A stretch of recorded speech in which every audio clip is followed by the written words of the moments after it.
Hi everyone, it's Andrea Chapman over at Sewspire.com, and I am here today to teach you how to make a fabric file folder. Now this is the hanging variety, which I have never seen available in any fun prints. I know that traditional file folders without the hanging tabs come in lots of great paper patterns, but the only options really for these hanging file folders is olive green and blue is all that I could find. So I thought it would be fun to spruce up my filing system, and the number one reason for doing this is because I use this crate here that I'm going to show you to keep the receipts and stuff for my Etsy business, and I just never keep up with it. Then at the end of the year I have a lot of bookkeeping to do, and so my hope is we're mid-year here, if I created a beautiful system that would draw me in, and so far it is working. So let me show you what it looks like. I just picked up one of these $4 crates at the Walmart that's meant for file folders, and then I crafted several different folders here out of some of my favorite prints, and so that's how I can identify what's in each folder is just by the print recognition. So before we get started sewing, I want to quickly congratulate our winner. Our Happy Mail winner this week is Mary Baldon. You are the winner of the water bag that we made last week. So if you will just check your email and reply to the email I'm going to send you with your shipping address, I will get your prize right out into the mail to you. If you would like to enter the Happy Mail drawing, this week we're going to be giving away 2 of these fabric file folders. You could do that over at Sewspire.com. Just click on the Happy Mail tab. So shall we get started sewing? All right. So for this project, it's a great scrap buster. You're going to need 2 rectangles of cotton quilt weight fabric, which measure 12 inches wide by 21 inches long. And you will take those and position them right sides facing.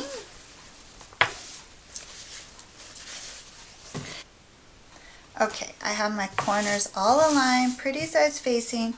You're going to stitch all the way around 4 sides and leave a 3-inch opening at one of the short ends towards the center so that we can turn this around. I'm using a 3/8 of an inch seam allowance for this.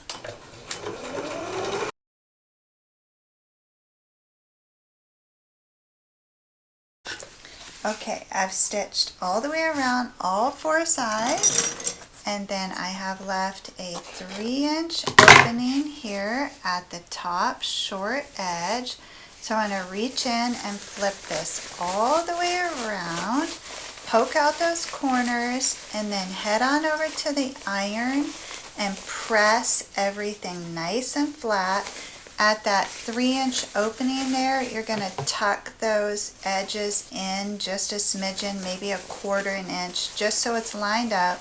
It would be 5/8 of an inch, because that's what 3/8 of an inch, sorry, 3/8 of an inch, because that is our seam allowance.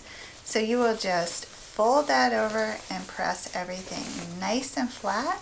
And I will be right back in just a second with a pressed file folder. Okay, so I have pressed my rectangle flat here and folded over that edge, which is so tidy, maybe I can't even find it. There it is. So you can see I've just folded that edge over just a bit so everything is nice and flat. And then what you need to do, take the top edge and fold that over 3/4 of an inch, okay? Then you're going to stitch right along that folded edge there, so we create the little gusset or channel to slip the file folders through. And so you're going to do that at both ends.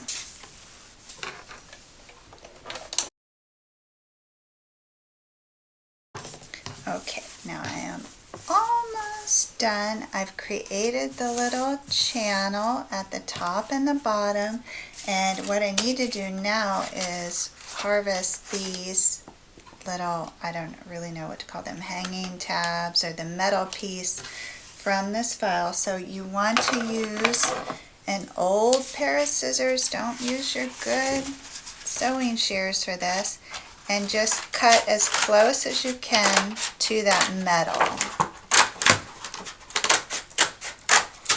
And you're going to need both of them, so cut both sides. And then this should just peel back. There's a little bit of glue towards the center there, and you'll just pull back the paper and peel off as much of that as you can, but you don't have to fuss about it because you won't actually see this anymore. So you'll do that with both, and you should end up with 2 pieces of hardware that will slip right in that channel.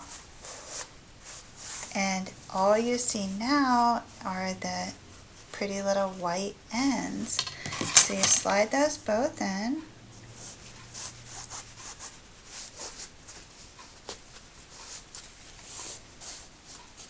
And now you have a totally custom, gorgeous file folder. You can see that's a really fun, totally rewarding project that could potentially change your life, because we all know if you get organized, everything else falls into place, right? So thank you so much for sewing with me. This was kind of like a bonus project that I threw in there right smack in the middle of our travel series. I will pick up next week with the next project that's in the queue, and that is a jewelry organizer. You will like that project. It has some neat features that you may not have been able to find in other jewelry organizers. So I'm excited to show that to you. And then we have 2 more projects in the travel series planned after that. One of them is a beach bag, and one of them is a laptop, a padded laptop bag. So those are both bigger projects and be longer video there for you. So I'm excited for all of that. I hope you have a beautiful day, and until we meet again, please know the creative genius in me salutes the creative genius in you.